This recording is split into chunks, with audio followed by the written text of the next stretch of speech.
So I guess wait, I'll make it make sense in a second.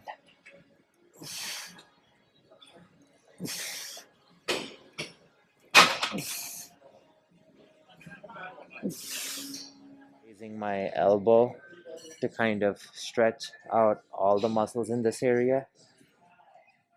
As that happens, I'm looking away from the weight, which exaggerates the stretch in the upper pecs. So today, I've decided on doing like a bodybuilding style workout, uh, mostly for push and pull.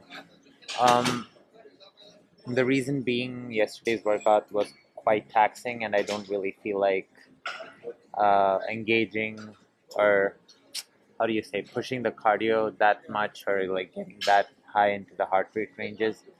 Like, just don't feel like pushing that hard today. Um, so instead, going to do some bodybuilding style push pull supersets.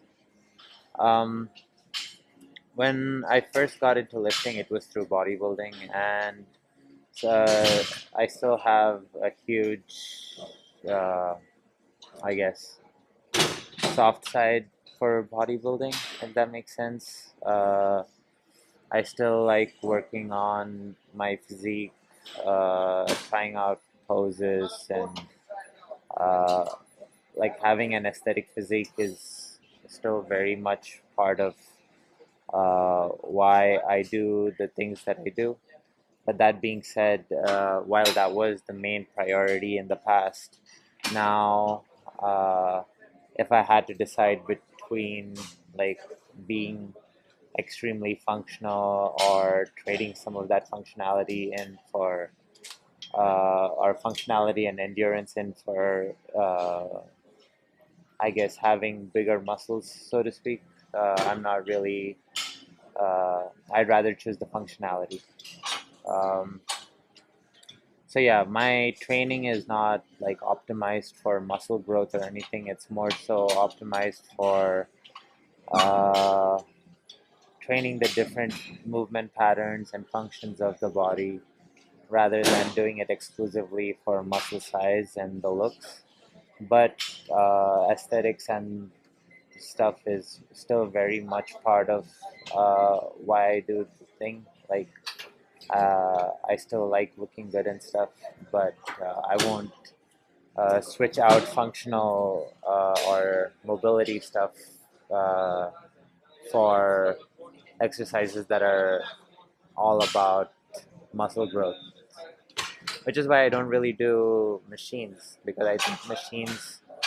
Uh, so I get that I'm sitting on a machine at the moment, but the lat pull down machine is not really like a hammer strength machine. Like in a hammer strength machine, your movement pattern is so fixed.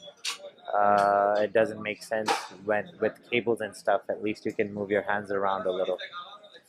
But yeah, in any case, starting off with alternate pull down, like six.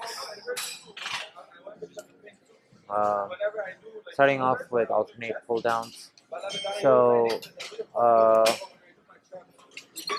with the cables, uh, this lat pull down machine has individual handles. Going to lean forward such that my ears are between uh, my arms, and then what that does is that slight lean forward stretches out the entire back all the way into the insertion into the hips. You can kind of exaggerate it by leaning forward a little bit more, and I like to take some time to experience this stretch.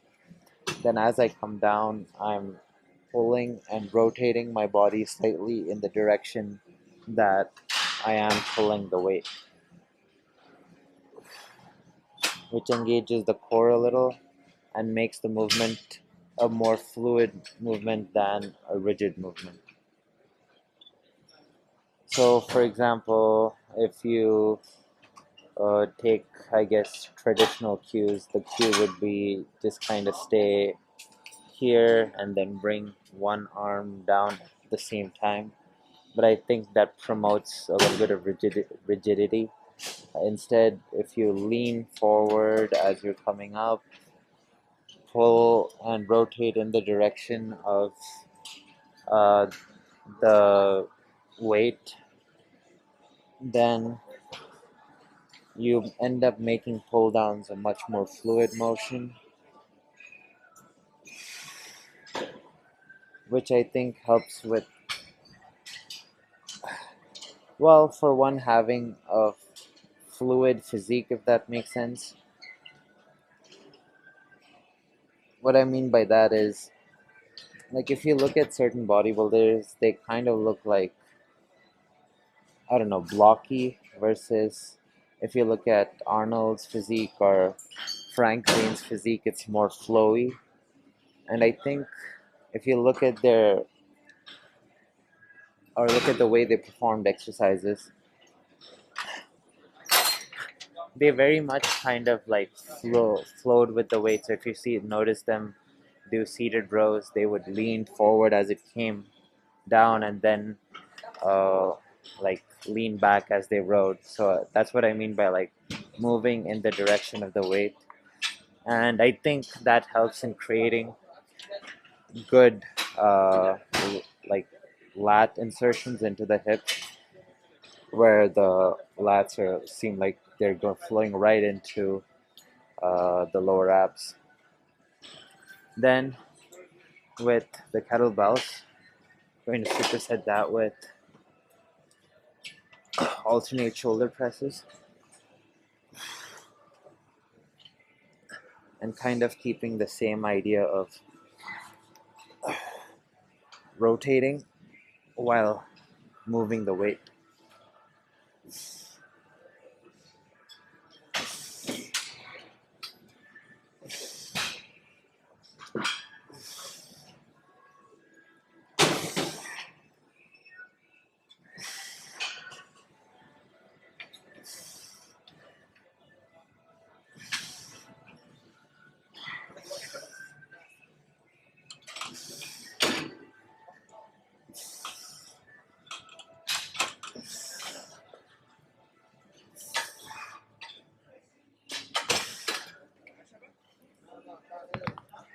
Rotating ends up engaging the core while performing the movement, and also supersetting push and pull allows the pull muscles to rest while the push muscles are working, and then the push muscles to rest while the pull muscles are working, which allows you to superset back to back with minimal rest.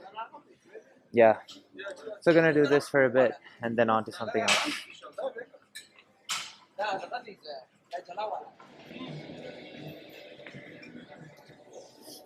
So for the next set of exercises, actually before that, what I meant when I said earlier that this was a bodybuilding style / muscle building style workout is I'm going to do exercises where I am taking the muscles through slow controlled contractions, as opposed to, so like for example, the reason I wouldn't consider sled necessarily in the set of exercises, although I think it does build muscle, is that it doesn't have an eccentric phase to it. You don't have to lower the sled or anything, slow and controlled. I also wouldn't include like clean and jerk or any sort of like kettlebell clean snatches and stuff in the muscle building exercise quote unquote classification, more so because you're doing kind of explosive full body movements to move the weight rather than slow controlled contractions. um, so yeah, that's kind of the way I'm classifying it, so just wanted to set that out there before anyone misunderstands. um, yeah. So that being said, this next exercise, while it might not be a traditional bodybuilding exercise, so to speak, it does, I think, fit the criteria of slow controlled contractions, although I am combining two movements. So what I'm doing is I'm going to have a kettlebell in one hand, and I'm going to use the pull down machine and the other, and I'm going to rotate my body, pull the lat, and push with the shoulder all at once. Looks like this.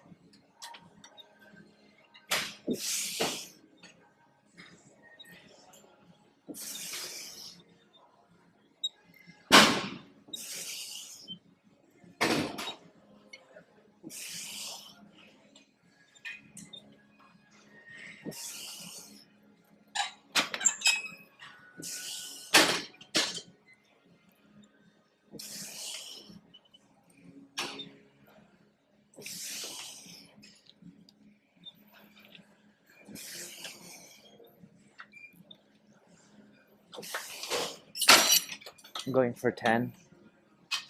So the reason I like to perform these kinds of exercises is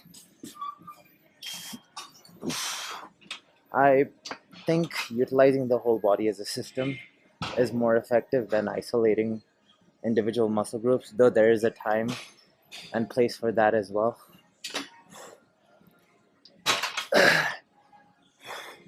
Also, I think these kinds of exercises promotes fluidity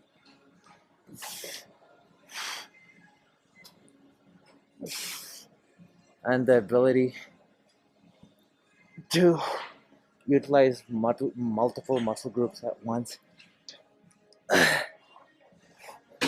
and not be so, I guess, wait, I'll make it make sense in a second.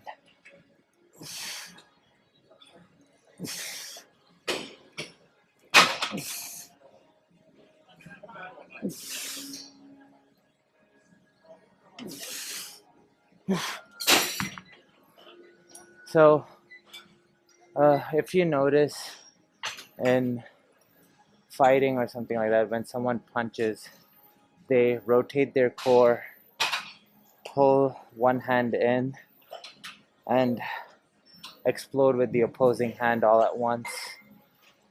So that's what I mean by utilizing the body as a unit and not being so rigid. That's an example where the whole body is used as a system to maximize the power generated in the punching hand. The opposing side coils up and rotates to generate the force. In any case, that's what I meant. Supersetting that with push-ups on the pads here.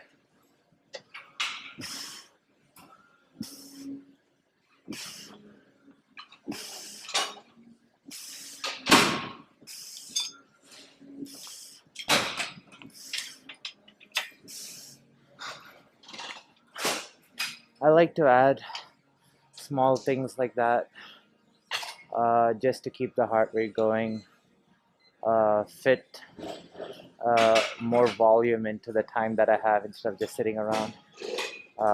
Yeah. So gonna do these two exercises for a bit, then on to something else. So for the next set of exercises, moving into some chest. So a couple of days ago, I did this thing where I did 24 sets on the rope climbing machine, superset with alternate dumbbell presses. So when doing that amount of volume and trying to keep up the pace, usually the body has a tendency of kind of trying to bang out the reps real quick, which as a result takes away some of the focus from taking the body through full range of motion, and also maybe like pausing at the extremities of the exercise. So by that I mean extremities would be like the top and then the bottom. So what ends up happening is when you don't spend too much time or don't dedicate some time within a workout, or well, maybe not within a workout, but if you don't devote enough time to training your muscles in those extremities, you start getting rigid in those at those places because you're you're trying to get out of the top and the bottom, so much so that uh, like going into the deep position becomes kind of painful, or your body doesn't want to go there.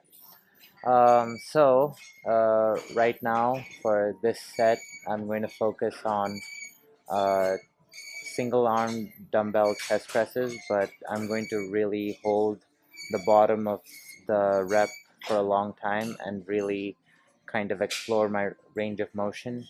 It feels like that session from a couple of days ago has reinforced some tightness, so I want to take some time to stay in that depth of range of motion, and then uh, you know, kind of loosen it out.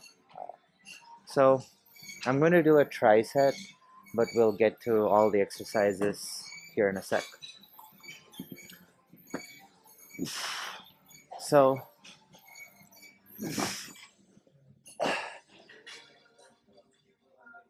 I'm also having my legs on the bench. What this forces is, if my legs are on the floor, I can use my legs to brace a little bit more.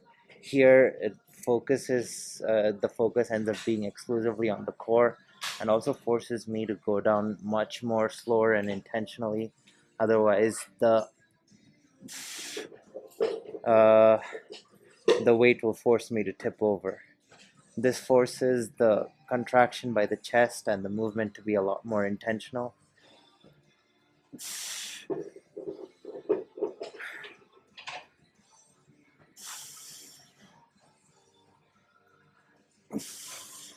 Really giving a good contraction and stretch to the chest.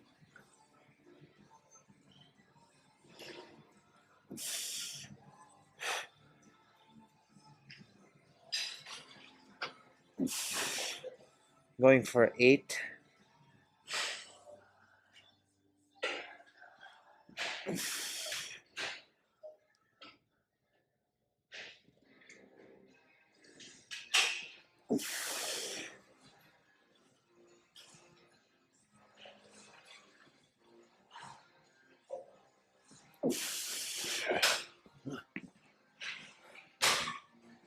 As you guys probably noticed, I'm taking some time at the bottom of the rep to pause and stretch the pec out completely.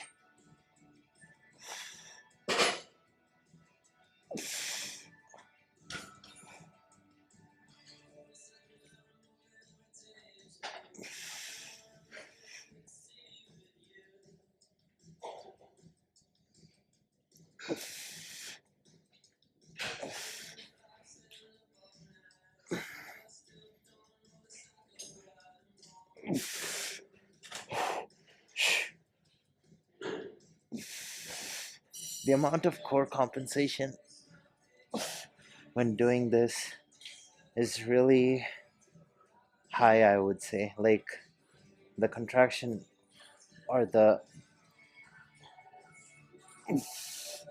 like, I guess, whatever adaptation that happens in the core when this is going on, it feels pretty taxing.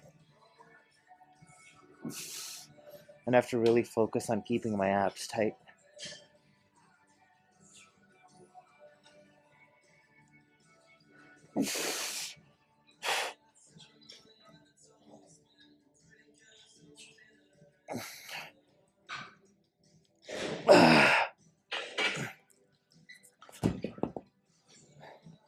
So supersetting, or the second exercise in this tricep, is pretty much a similar exercise, but this time I'm going to do almost like an Arnold style press, where I'm going to start with the palms facing me and rotate as I push out.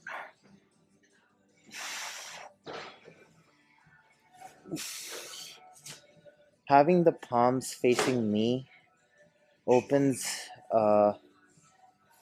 or causes the front shoulders, or so the anterior deltoids, to be able to stretch a little bit more and keeps tension on them as well.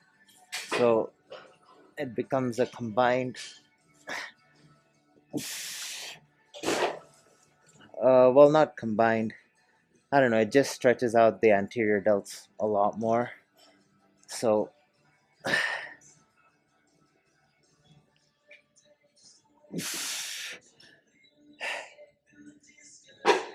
it's good to do this angle as well.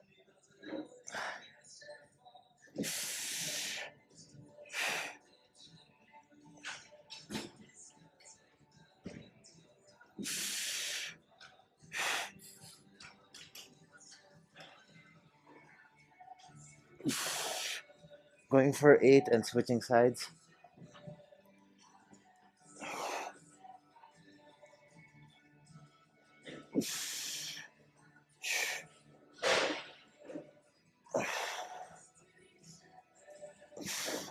The palms facing towards you also targets the lower chest a little better.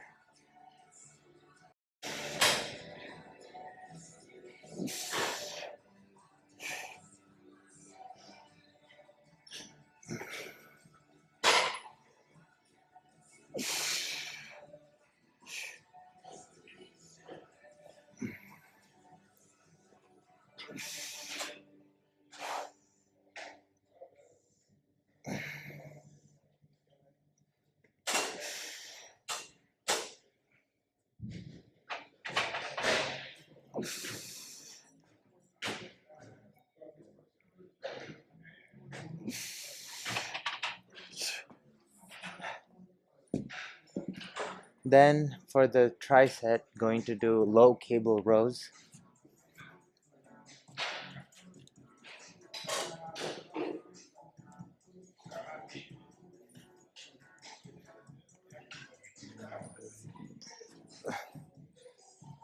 So with cable rows, I'm going to sit low. What this does is it engages the glutes a little, which will pull the lat from the bottom.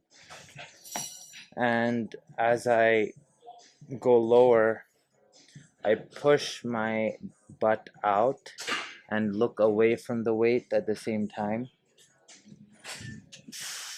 which exaggerates the stretch of the lat by a lot.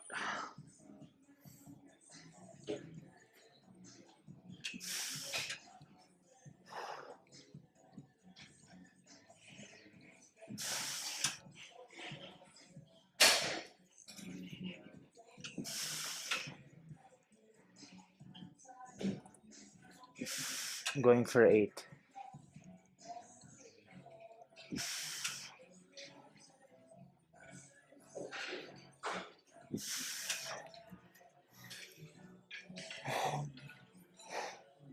So yeah, by doing that action where I sit back a little and push my butt out as I let the cable pull my hands forward,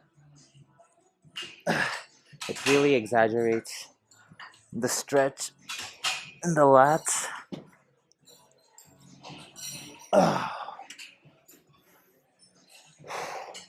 Allowing a much more complete lat development and taking it through the full range of motion. Oh.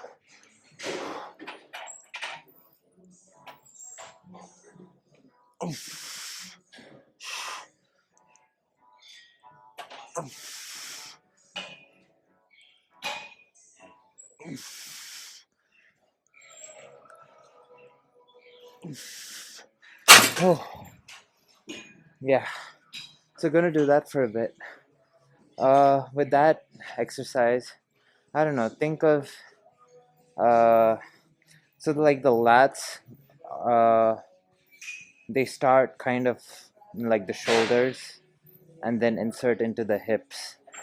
So by sitting back and letting my hand go forward at the same time, it's like a stretch happening in both ways. So when that happens, it maximizes uh I guess the length of the lats, like the both width and like that look where the lats get inserted into the hips can be built, in my opinion, through doing that. Um, and which is why I prefer doing back exercises like with a little bit of movement, because that little bit of movement kind of stretches the entire lat in a way that it looks more flowy, if that makes sense. I don't know, sometimes it feels like these concepts are in my mind, and then trying to describe them is kind of hard. I hope it's making sense.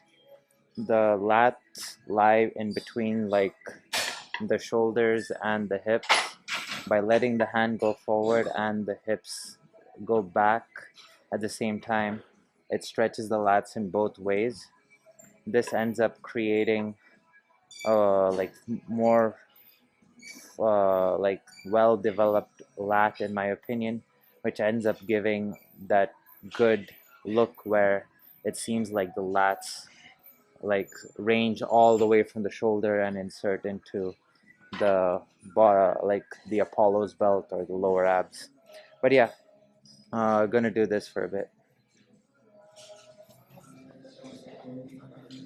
So for the final set of exercises, doing uh, chest flies but modified. So a regular chest fly is usually two hands at the same time. You kind of get a full stretch, lean forward, and then do that. However, in thinking about chest flies and a real world movement, it like so a chest fly is, you're bending it like this. So what is a time when people get full stretch of the chest? Uh, so it led me to think about doing like a punch. So while doing a punch, especially if you're throwing a wide one, the chest is probably involved to a certain degree, if not a lot. So then, if you hold one cable at a time and kind of try to get into like a punching position, as you rotate your body outwards, as if your target was somewhere here, your chest ends up stretching big time. And so I'm going to rotate my core and punch at the same time. So it looks like this.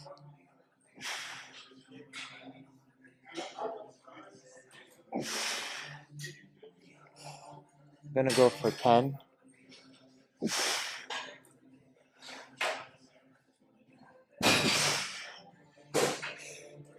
So I'm really slowing down the negative, but then when I'm coming out, I'm trying to explode.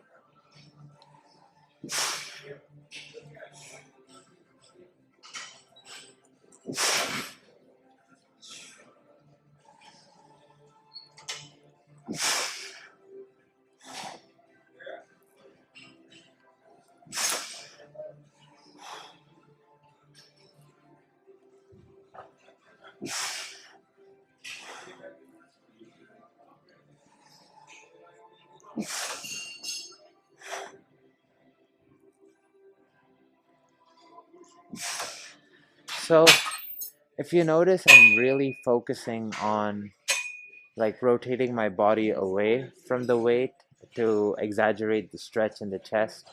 If you take some time to do that, it's really a good stretch and feels great on the chest.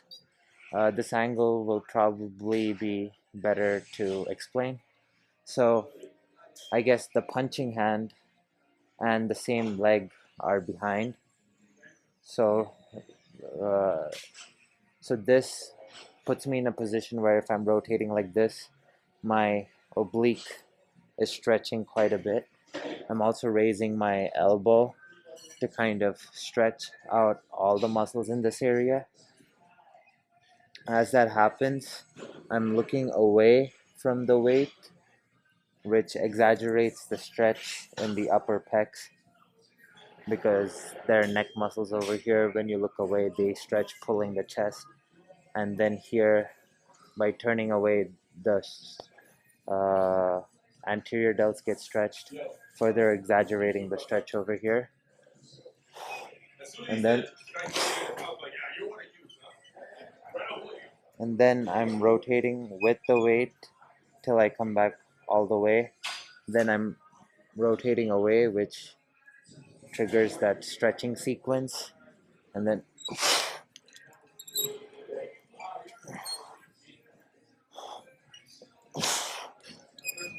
I'm rotating at the abs at the same time.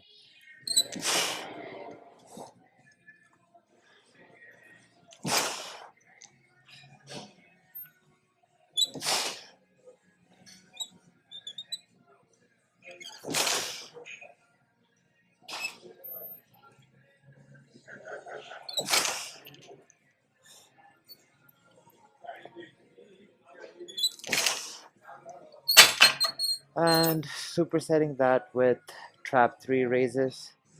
Trap 3 are these muscles located kind of in the mid lower back and go untrained usually.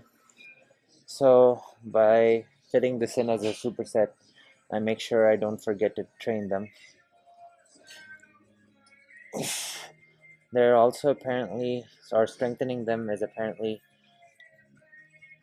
really good for shoulder mobility and helping with lower back pain.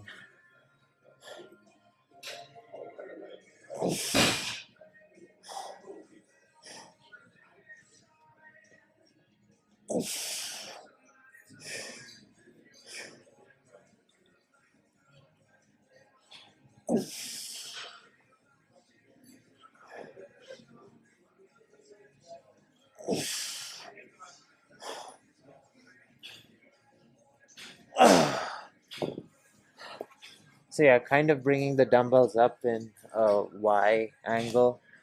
You should feel it kind of in the lower mid back. And yeah, I'm gonna superset these two for a bit, and that'll probably be it for the workout. Um, Not sure if I'll do an outro, but if I do, that's what's up next. If I don't, that's it for today's video. See you all tomorrow.